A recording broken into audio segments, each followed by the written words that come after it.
Ce soir-là, dans notre salon, il m'a dévisagé et a décidé que je ne comptais pas pour lui.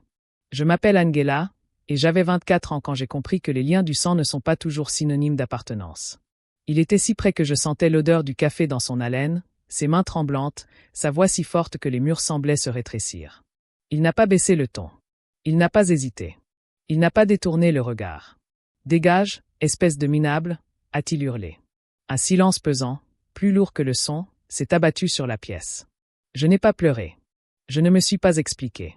Je ne lui ai pas demandé de revenir sur ses paroles. Je l'ai juste regardé, j'ai hoché lentement la tête et j'ai prononcé les seuls mots qui me semblaient sincères à cet instant. Merci d'avoir été honnête. Je suis passé devant lui sans rien toucher, sans prendre de vêtements, sans prendre de photos, sans même regarder les meubles de mon enfance. Je n'ai pas claqué la porte. Je n'ai pas crié en retour. Je n'ai pas demandé à ma mère de me défendre. Je suis sorti comme si je lui avais déjà dit adieu des années auparavant. Ce qu'il ignorait, c'est que mon salaire avait déjà atteint le $1 000 000, que ma vie ne dépendait plus de son approbation, que mon silence n'était pas un signe de faiblesse. Une semaine plus tard, tout a basculé en silence. Les formalités administratives étaient accomplies, les clés ont changé de main, et une simple enveloppe officielle est arrivée, avec une date limite claire à laquelle personne ne s'attendait. Dites-moi d'où vous regardez cette vidéo et quelle heure il est chez vous, afin que je comprenne l'impact émotionnel de cette histoire. Rétrospectivement, je n'ai jamais eu l'impression d'être en sécurité dans mon enfance. C'était juste un silence pesant. Mon père, Thomas, contrôlait chaque décision à la maison, sans jamais expliquer pourquoi les choses devaient être ainsi. Il élevait rarement la voix, mais quand il le faisait, l'atmosphère était si pesante que respirer semblait une erreur. Même calme, il observait tout, mesurait chaque geste et faisait bien comprendre que le respect impliquait l'obéissance. Ma mère, Evelyne, avait appris à survivre en se faisant invisible dès que la tension montait. Elle ne discutait pas. Elle ne contestait pas, et elle parlait rarement, sauf si on s'adressait à elle. Je l'observais attentivement car elle fut ma première leçon sur la façon dont le silence pouvait servir de protection et comment la paix se construisait parfois en refoulant ses propres pensées. Mon frère aîné, Kevin, était toujours considéré comme l'avenir de la famille et ses erreurs étaient minimisées avant même qu'elles ne prennent de l'ampleur. S'il échouait, on trouvait des raisons. S'il oubliait, on inventait des excuses. S'il cassait quelque chose, cela devenait un accident dont personne ne lui tenait rigueur. J'étais à ses côtés dans ces moments-là et j'ai appris que certaines personnes avaient le droit de tomber sans conséquence. Ma sœur aînée, Nathalie, était si bien entourée que même sa tristesse était accueillie avec douceur. Quand elle pleurait, l'atmosphère changeait. Quand elle se sentait submergée, le monde semblait ralentir pour elle. J'ai remarqué la rapidité avec laquelle on se mobilisait pour résoudre ses problèmes et la patience qui apparaissait dès qu'on prononçait son nom. Dans cette maison, mes petites erreurs me paraissaient énormes. Un verre oublié dans l'évier se transformait en réprimande. Une mauvaise réponse entraînait un long silence à table. Une hésitation dans ma voix provoquait une déception pesante. J'ai été comparé sans prévenir, et la comparaison a persisté plus longtemps que les mots qui l'avaient provoquée. J'ai appris à me faire plus petite sans qu'on me le demande. J'ai appris à réfléchir en silence avant de parler et à ravaler mes mots avant qu'ils ne causent des problèmes. J'ai commencé à répondre aux questions par des phrases plus courtes, car les plus longues me paraissaient menaçantes. J'étudiais les visages avant de parler, apprenant précisément quand il était possible d'exister sans être corrigé. Il y avait des rêves que je n'ai jamais partagés, non pas parce que je n'en avais pas, mais parce que les partager me donnait l'impression d'ouvrir une porte qui allait se refermer brutalement. J'ai appris à sourire sans le penser, et à hocher la tête même sans comprendre. Le calme est devenu normal pour moi et le silence a cessé de me paraître étrange. Avec le temps, j'ai cessé d'attendre du réconfort dans cette maison. J'ai cessé d'attendre que quelqu'un me demande comment j'allais. J'ai cessé de croire que mes pensées méritaient de l'espace. Je gardais tout pour moi, car c'était plus sûr que de laisser mes pensées être disséquées. Quand j'ai été assez grande pour comprendre ce qui se passait, le silence avait déjà façonné mon existence. Je ne savais pas comment demander de la chaleur, car j'avais grandi entre des murs froids. Je ne savais pas me fier à l'attention, car elle avait toujours été conditionnelle. Sans m'en rendre compte, j'étais devenue celle qui avait appris à disparaître, même en plein milieu d'une pièce. Quelques années plus tard, j'ai compris que rester, c'était disparaître. Je suis partie discrètement, non par courage, mais parce que rester, c'était comme m'effacer lentement. Je n'avais que quelques économies, un petit sac de vêtements et la certitude lasse que personne dans cette maison n'essaierait de m'en empêcher. Il n'y a pas eu d'adieu, pas de conversation dramatique, et personne ne m'a tendu les bras quand j'ai franchi la porte. Ma première chambre était assez bon marché pour me paraître temporaire, mais assez chère pour m'effrayer. Les murs étaient fins, le matelas vieux et l'air toujours frais. Mais c'était la mienne. J'ai vite compris que la survie ne dépendait pas du confort, mais de la discipline. Jay travaillait tard, nettoyait des bureaux, rangeait des produits, triait des stocks et acceptait n'importe quel travail bien payé. Certaines semaines, je changeais si souvent de travail que j'en oubliais le nom des responsables. L'argent était rare, mais j'avais cessé de m'attendre à ce que ce soit facile. J'ai appris à faire durer les repas, à compter chaque facture et à passer devant ce qui me faisait envie sans m'arrêter. Le soir, je rentrais dans mon petit appartement avec les mains fatiguées, les épaules endolories et l'esprit toujours agité. Le sommeil était bref et fragmenté, mais me réveiller sans cri était une véritable libération. Ce qui me surprenait le plus, ce n'était pas la lutte, mais le silence de la maison. Pas d'appel, pas de message, pas de questions. Personne ne s'intéressait à ce que je faisais ni à ma sécurité. Personne n'a cherché à me retrouver. Personne n'a essayé de me faire changer d'avis. Cette absence silencieuse était plus douloureuse que la colère, car elle confirmait ce que j'avais toujours ressenti sans vouloir y croire. J'ai enchaîné les petits boulots rapidement, non par insouciance, mais parce que je cherchais quelque chose qui ait du sens pour moi. J'ai travaillé dans des cuisines où la chaleur me brûlait les mains. J'ai travaillé dans des entrepôts où l'air était lourd. J'ai travaillé au service client où sourire était une corvée. Chaque expérience m'a appris ce que je ne voulais pas pour mon avenir. Un soir, une agence d'intérim m'a placé dans un petit centre de données qui avait besoin de personnel de nuit pour surveiller les équipements. Rien d'impressionnant. Rien de renommé. C'était une pièce silencieuse remplie de machines qui bourdonnaient au lieu de vrombir. Pour la première fois, je me suis senti apaisé en travaillant. Au début, on me confiait des tâches simples, surveiller des panneaux de contrôle, vérifier les températures et consigner les données. Je ne connaissais pas grand-chose à la technologie à l'époque, mais j'étais attiré par son organisation. J'ai commencé à poser des questions discrètement. Je restais après mes heures de travail pour apprendre le fonctionnement des systèmes de base. J'observais comment les câbles se connectaient, comment les serveurs réagissaient et comment les problèmes étaient résolus sans que personne n'élève la voix. Personne ne me traitait comme si je gênais. Personne ne me faisait sentir insignifiante parce que je n'en savais pas encore assez. Pour la première fois, apprendre me paraissait rassurant et non plus angoissant. Plus je passais de temps auprès de ces machines, plus je sentais quelque chose changer en moi. J'ai compris que la technologie ne jugeait pas mes origines. Elle ne répondait qu'à ce que je savais faire. J'ai commencé à imaginer un avenir qui ne dépendrait pas de l'approbation de personnes qui n'avaient jamais reconnu ma valeur. Je n'ai rien dit à ma famille. Je n'éprouvais pas le besoin de donner des nouvelles à ceux qui avaient choisi le silence en premier. Je me concentrais sur la construction discrète d'un projet, une compétence après l'autre, un changement de poste après l'autre, une petite décision après l'autre. Quitter cette maison n'a pas simplifié ma vie, mais l'a rendue authentique. Je ne disparaissais plus. Je devenais quelqu'un avec qui je pouvais vivre. Les années passèrent silencieusement et quelque chose en moi commença à se durcir. Je cessai de considérer la survie comme une situation temporaire et commençai à la percevoir comme des fondations à consolider chaque jour, car je comprenais enfin que personne ne viendrait me secourir si je m'effondrais. Je commençai à percevoir le savoir comme quelque chose de pratique plutôt que d'impressionnant. Et j'ai choisi la cybersécurité parce que ce choix me semblait authentique, d'une manière inédite. C'était un travail silencieux qui exigeait de la concentration plutôt que des applaudissements, ce qui convenait parfaitement à quelqu'un qui avait appris à se faire discret. J'étudiais seul pendant de longues heures, non pas par goût de l'isolement, mais parce que j'avais appris à me forger une solide expérience sans témoin. J'ai appris comment les systèmes dysfonctionnent non pas uniquement grâce au manuel, mais par l'observation attentive d'erreurs réelles que les entreprises ne mentionnaient jamais publiquement. Je passais mes soirées à suivre des conférences qui ressemblaient à des conversations réservées à un cercle d'initiés, assis assez près pour comprendre, mais assez loin pour rester invisible. Mes premiers projets n'étaient associés à aucun nom prestigieux, ni récompensés, ni reconnus, ni accompagnés de mentors. Seuls des progrès discrets, mesurés par des compétences qui, peu à peu, devenaient fiables, étaient à l'œuvre. Les premiers refus sont arrivés avant même que ma confiance ne soit pleinement acquise, ce qui m'a presque sauvé, car je n'avais rien de fragile à perdre. Les entreprises voyaient du potentiel, mais refusaient de prendre des risques. Les recruteurs louaient mes efforts tout en ignorant poliment mes candidatures, et les refus polis par courriel ont fini par me paraître routiniers plutôt que pénibles. J'ai continué à travailler, car m'arrêter aurait signifié retomber dans mes travers, dans cette version de moi-même qui croyait autrefois que le silence était synonyme de sécurité. Et je refusais de retomber dans ces travers. Avec le temps, les projets sont devenus plus complexes, non pas parce que je recherchais des défis plus importants, mais parce que j'ai cessé de douter de ma légitimité. J'ai commencé à comprendre les schémas cachés au sein des réseaux. les signaux discrets qui révélaient les faiblesses des défenses et les petits détails qui distinguaient un système de protection négligent d'un système résilient. Mes revenus se sont stabilisés lentement, sans hausse spectaculaire ni coup de chance, et cette stabilité elle-même m'a d'abord paru étrange, comme porter un manteau qui ne me va pas. J'ai appris à gérer mon budget sans crainte, à dormir sans anticiper les catastrophes, et à entrer dans les supermarchés sans mémoriser les prix avant de toucher quoi que ce soit.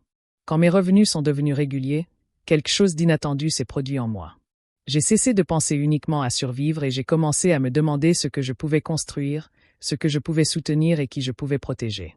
Je pensais à ma famille, non pas avec douleur, mais avec une distance empreinte de sérénité plutôt que d'amertume. Pour la première fois, j'ai compris que s'ils avaient besoin d'aide, je serais capable de leur en apporter sans me sacrifier. Cette prise de conscience n'avait rien de vengeur, ni de victorieux. C'était un sentiment d'équilibre.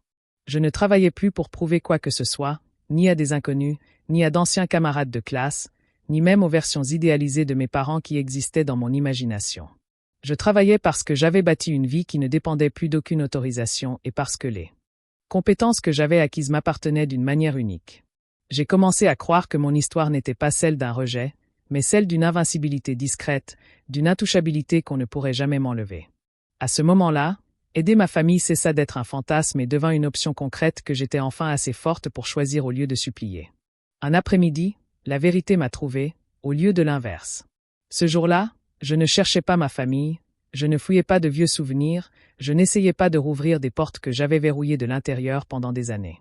Ma vie avait enfin atteint un point où la distance était synonyme de stabilité plutôt que de solitude, où le silence était une protection plutôt qu'une punition, et où toute mon attention était tournée vers le monde que j'avais bâti. Cet après-midi commença tranquillement, presque innocemment, par une conversation que je pensais superficielle et sans importance, jusqu'à ce qu'un nom familier surgisse, prononcé par quelqu'un qui n'avait aucun lien affectif avec mon passé. Ce n'était ni un parent, ni un voisin, personne qui se souciait de mes origines ou de mon avenir. Mais il avait autrefois fait affaire avec mon père et n'avait aucune raison d'inventer des histoires ou d'édulcorer la réalité. Il parla sans hésiter, sans chercher à dramatiser, et m'expliqua que mon père avait hypothéqué la maison familiale pour obtenir un prêt d'une ampleur démesurée. Ce n'était pas une petite dette, ni une pression passagère. C'était le genre de dette qui s'accumule sournoisement, tandis que les familles font semblant que tout va bien. Il expliqua que les documents légaux existaient déjà et que l'accord avait été signé des mois auparavant, ce qui signifiait que la situation n'était ni accidentelle ni récente, mais planifiée et dissimulée. À cet instant, quelque chose changea en moi. Ce n'était ni de la colère ni de la peur, mais plutôt une lucidité brutale qu'il était impossible d'ignorer. Je compris que mes parents portaient ce fardeau en silence, souriant lors des conversations, répondant au téléphone, assis tranquillement à table, comme si de rien n'était. Ils choisissaient de préserver les apparences plutôt que d'admettre qu'ils s'enfonçaient chaque jour davantage. Ce qui me blessait le plus, ce n'était pas le montant de la dette, mais la façon dont ils avaient choisi de la gérer. Car je comprenais que ce secret n'avait pas pour but de protéger la famille, mais de préserver leur orgueil.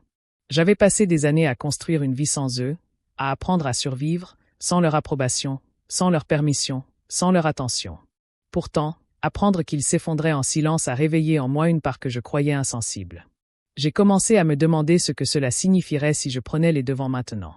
Non pas comme une fille rejetée, non pas comme l'enfant qu'on a mis à l'écart, mais comme une femme qui avait bâti quelque chose de solide. J'imaginais ce que je ressentirais s'ils me regardaient enfin et voyaient de la valeur au lieu de la déception. S'ils voyaient de la force au lieu de l'échec. S'ils admettaient que j'étais devenue celle qu'ils n'avaient jamais imaginée. Plus j'y pensais, plus cette pensée devenait pesante, car ce que je voulais, ce n'était ni vengeance, ni contrôle, ni satisfaction, mais reconnaissance, quelque chose de simple qui m'avait toujours manqué au moment où j'en avais le plus besoin. Je voulais qu'ils me voient comme quelqu'un qui pouvait se tenir à leur côté, et non en dessous d'eux. Et je me suis autorisé à croire, l'espace d'un instant, dangereux, que les aider pourrait enfin guérir ce qui s'était brisé il y a si longtemps. À la fin de cette journée, j'avais déjà pris une décision silencieuse, une décision à la fois risquée et porteuse d'espoir, car je m'étais persuadé qu'y retourner serait peut-être le moment où ils m'accepteraient enfin comme leur fille, et non comme une erreur de leur part. Ce soir-là, j'ai attendu devant la porte, trop confiante. Je suis restée là plus longtemps que je n'aurais dû, non pas paralysée par la peur, mais parce que l'espoir avait discrètement grandi en moi, malgré tous les avertissements que je m'efforçais de me lancer. Je me répétais sans cesse de ne pas espérer de gentillesse, de ne pas imaginer d'excuses qui n'avaient jamais existé, de ne pas espérer un soulagement qui n'avait jamais été promis. Pourtant, Ma main trembla légèrement lorsque j'ai saisi la poignée, comme si mon corps se souvenait d'une chaleur à laquelle mon esprit refusait de se fier. La porte s'ouvrit sans cérémonie, sans curiosité, sans même la moindre trace de surprise, et le salon apparut exactement comme dans mon souvenir, soigneusement organisé, presque figé dans le temps, et pourtant empli d'un silence pesant, loin d'être paisible. Un silence régi par des règles tacites. Personne ne m'a demandé pourquoi j'étais venu. Personne n'a prononcé mon nom. L'air m'enveloppait d'une manière qui me rendait invisible. Maman restait assise, les yeux baissés, presque aussitôt, préférant observer ses mains plutôt que de croiser mon regard. Je cherchais dans son expression une trace familière, protectrice, humaine, espérant y déceler une faille qui n'y était jamais apparue. Elle ne bougea pas, même lorsque je m'approchais comme je ne l'avais pas fait depuis des années. J'avais répété cette scène d'innombrables fois, imaginant des sourires hésitants, des questions prudentes, peut-être même une inquiétude gênée, mais je me trouvais face à une distance si polie qu'elle semblait intentionnelle, presque calculée. Je m'assis lentement et commençai à parler, d'une voix assurée, même si ma poitrine s'alourdissait à chaque mot. J'expliquai que j'étais au courant de leurs difficultés financières, non pas comme une accusation, non pas comme une provocation, mais avec une compréhension silencieuse, une façon de leur faire comprendre que je voyais la pression qu'ils s'efforçaient tant de dissimuler. Je leur ai dit que je comprenais comment les dettes pouvaient transformer une maison en un piège silencieux, où chaque mur semblait écouter, où chaque bruit était perçu comme un jugement. Et je leur ai confié qu'à un moment donné de ma vie, proposer mon aide n'était plus motivé par la pitié, l'orgueil ou le besoin de prouver quoi que ce soit, mais par le simple désir d'empêcher que tout ne s'effondre irrémédiablement. Pendant un bref instant, dangereux, j'ai cru les avoir touchés. Papa s'est levé si brusquement que le changement dans la pièce fut brutal avant même que sa voix ne résonne. « Dégage, espèce de minable !» Les mots ont traversé la pièce avant que je puisse réagir. Et même s'ils ont d'abord frappé les murs, je les ai sentis me frapper à la poitrine comme un coup qui m'a coupé le souffle, laissant une douleur sourde qui s'est propagée avant que je puisse me ressaisir. Il s'est approché, le visage brûlant d'une rage intense et incontrôlable, la mâchoire serrée, comme s'il retenait encore plus de choses qu'il refusait de laisser échapper. « Tu me fais passer pour un faible. » Cette phrase m'a blessé plus profondément que la première, car elle n'avait rien à voir avec l'argent ni avec un malentendu. Elle révélait plutôt que ce qui l'effrayait vraiment n'était pas la situation elle-même, mais l'image qu'il sentait lui échapper. Je me suis tourné vers Kevin, non pas en quête de protection, ni de secours, mais espérant le moindre signe que je n'étais pas complètement seul dans cette pièce. Pourtant, il a lentement détourné le regard, son mouvement délibéré, silencieux, définitif, d'une manière qui en disait plus que tous les mots. Je me suis tourné vers Nathalie, dont le silence me paraissait encore plus lourd, car il ne laissait transparaître aucune hésitation, aucun conflit, aucune incertitude visible, seulement une décision silencieuse de rester de l'autre côté de la distance qui nous séparait. À cet instant, la pièce m'a semblé plus petite, non pas parce que les murs bougeaient, mais parce que j'ai compris quelque chose que j'avais refusé de voir depuis trop longtemps. Le fragile espoir que j'avais emporté dans cette maison n'y avait jamais eu sa place. Je me suis levé sans élever la voix, sans me défendre, sans chercher à remporter une victoire dans une bataille déjà jouée bien avant que je ne touche cette porte.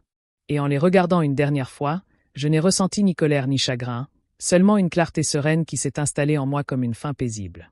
J'ai enfin compris que je ne m'éloignais pas de personnes qui s'étaient égarées, mais de personnes qui n'avaient jamais voulu me voir entière. Une semaine plus tard, j'ai cessé de me justifier. Je ne ressentais plus de colère, ce qui m'a surprise d'une manière difficile à décrire, car pendant tant d'années, j'avais cru que la rage était la seule force capable de me faire avancer. J'ai découvert, au contraire, que la clarté avait un poids bien plus grand. Une fois que j'ai accepté qu'aucune conversation ne changerait jamais la façon dont ils me percevaient, quelque chose en moi s'est réorienté. J'ai cessé de rechercher leur approbation et j'ai commencé à construire une vie qui n'avait plus besoin de leur permission. Ce matin-là, je suis entré dans le bureau de mon avocat, Jason Miller, qui m'avait été discrètement recommandé par un ancien client attaché à la confidentialité. Jason ne posait pas de questions émotionnelles et ne jouait pas la carte de la compassion. Il m'a écouté attentivement, a ouvert son ordinateur portable et a abordé ma situation comme une structure qui méritait de la logique plutôt que du jugement. C'était la première fois que je me sentais véritablement respecté dans un cadre professionnel. Nous avons commencé par examiner la situation juridique de la maison, et j'ai vu son attention se concentrer sur les détails tandis que son regard parcourait les documents financiers, les bases de données judiciaires, les contrats, les hypothèques et autres pièces justificatives que la plupart des gens ne remarqueraient jamais, à moins que leur vie entière n'en dépende. Il m'a expliqué chaque élément lentement afin que je puisse suivre le raisonnement sans me sentir perdu. La propriété était dangereusement hypothéquée. La dette était bien réelle et bien plus fragile que quiconque dans cette maison ne voulait l'admettre. Mon père avait signé des documents qui donnaient au prêteur un pouvoir bien plus grand qu'il ne l'avait jamais imaginé, et l'effondrement n'était plus une simple hypothèse, car il avait déjà commencé. Jason m'a expliqué qu'une solution légale s'offrait à moi. Je n'enfreindrais aucune loi ni ne franchirais aucune limite éthique. Je n'agirais pas par vengeance de manière chaotique ou instable. Je prendrais simplement une place qui n'existait que grâce aux décisions qu'ils avaient déjà prises. Et cette différence comptait plus que tout pour moi. Je ne voulais pas de destruction. Je voulais de la structure. Je voulais quelque chose qui ressemble à une loi, pas à du bruit. Alors j'ai décidé d'accepter la dette. Le processus s'est déroulé sans le moindre drame. Pas de poignée de main lors de ma signature, pas de discours imaginaires qui me traversaient l'esprit tandis que les documents passaient d'une feuille à l'autre. J'étais simplement certaine de ne plus être le personnage impuissant d'une histoire dont j'avais toujours supporté le poids émotionnel. Le processus a nécessité du temps, de multiples confirmations, des vérifications discrètes et une communication constante. Tout s'est déroulé sous le regard rassurant de Jason, qui acquiesçait d'un signe de tête calme une fois la situation juridique clarifiée. L'avis était rédigé avec précision. 14 jours, une mise en page soignée, pas de mots superflus, pas de poids émotionnel déguisé en pouvoir. C'était la vérité, imprimée clairement sur du papier vierge. Jason l'a lu à voix haute une fois pour que je puisse en ressentir la gravité, et le son n'était pas cruel, mais indéniablement définitif. Après l'envoi, je n'ai pas fêté ça. Je suis rentré chez moi. J'ai préparé du thé.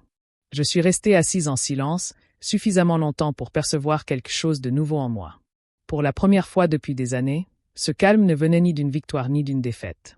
Il venait du fait de ne plus avoir besoin de supplier qui que ce soit pour me voir. Ils ont commencé à appeler 2 jours plus tard. J'ai vu leur nom apparaître sur mon écran d'une manière étrangement prévisible. J'ai reconnu le schéma avant même d'ouvrir un seul message. La peur dissimulée derrière un langage familier. L'urgence déguisée en affection. Des excuses formulées trop rapidement pour être sincères. Je n'ai pas répondu. Les messages se sont allongés. Les appels manqués se sont accumulés. Différents numéros ont commencé à apparaître. Je ne les lisais pas en entier car je n'avais plus besoin des détails.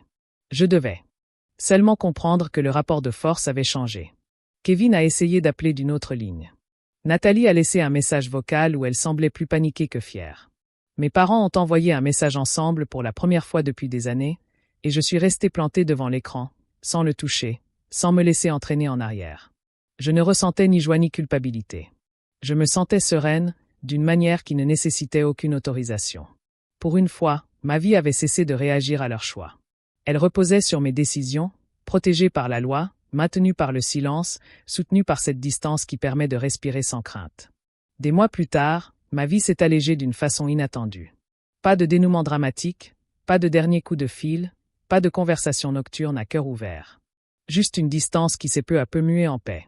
Une paix qui n'a besoin ni d'explication ni de lutte pour exister. Papa a perdu le contrôle de la maison discrètement. Pas de scene public, pas de dispute, pas de combat final. La procédure judiciaire a suivi son cours, imperturbable et froid, indifférent au passé et aux émotions. Je n'ai pas assisté à la dernière étape, non par peur, mais parce que je n'avais plus besoin de la voir. La maison est devenue une simple propriété, ni symbole, ni champ de bataille, ni souvenir susceptible de raviver ma souffrance.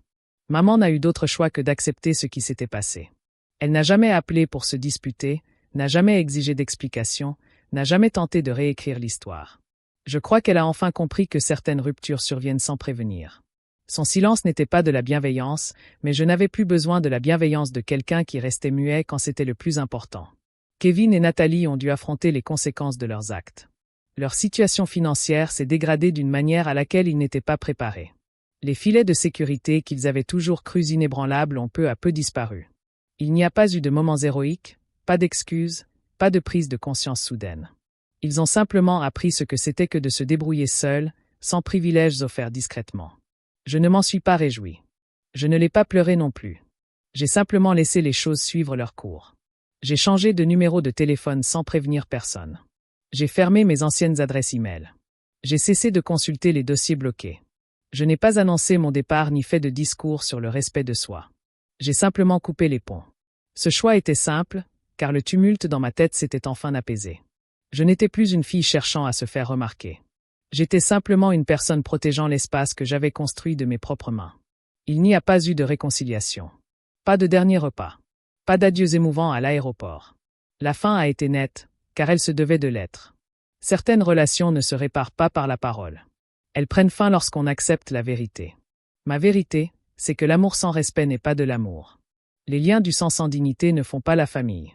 J'ai cessé de me demander s'il me manquait. J'ai cessé d'imaginer des conversations qui n'auraient jamais lieu. J'ai cessé de créer des fins alternatives dans mon esprit. Je n'avais plus besoin de leur reconnaissance, car je me l'étais déjà accordée.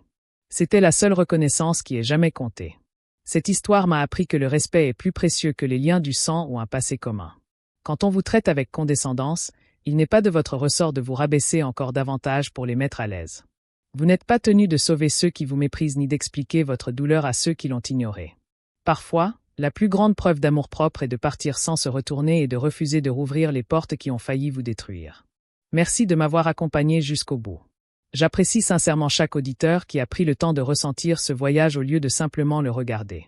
Si un passage vous a touché, je vous invite à partager vos impresconsdansles dit MOICEQUETUAUREFAM à place EETOUTUREGARDES.